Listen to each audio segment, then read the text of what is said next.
Adjust ചെയ്ത് അങ്ങനെ നമ്മൾ ഒരു 8-9 പ്ലീറ്റ് എടുത്തു. എന്നിട്ട് നമ്മൾ പ്ലീറ്റ് ഉലയാത്ത രീതിയിൽ ഇങ്ങനെ പൊന്നുപോലെ ബെഡിൽ വെക്കണം. വെച്ചു. ഓക്കെ, വെച്ചു. എന്നിട്ട് അപ്പൊ സാരി വേണ്ട ഇനി? അത് അണ്ടർ സ്കേർട്ട് നമ്മളെപ്പോഴും കുറച്ച് ടൈറ്റിൽ വേണം കെട്ടാനായിട്ട്. ഓക്കെ, എന്നാലാണ് എന്റെ കുട്ടിക്കുമ്പോ പുറത്തേ കേടുള്ളൂ. അല്ല, അപ്പൊ കുറച്ച് കിട്ടുള്ളൂ. Note the point. ഒരു കുഴപ്പമില്ല. നോട്ട് ദ പോയിന്റ് എല്ലാവരോടും പറയാനുള്ളത്, ബോഡിക്ക് നല്ല ഷേപ്പിൽ നമുക്ക് സാരി ഉടുക്കണമെങ്കിൽ ഫിഷ് സ്കേർട്ട് തന്നെ നിങ്ങൾ വാങ്ങണം, ഇല്ലെങ്കിൽ സ്റ്റിച്ച് ചെയ്തെടുക്കുക.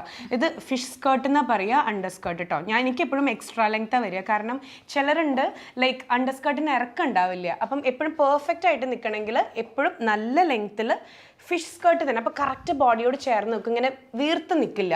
ജസ്റ്റ് കണ്ടോ എൻ്റെ ഫിഷ് സ്കേർട്ട്?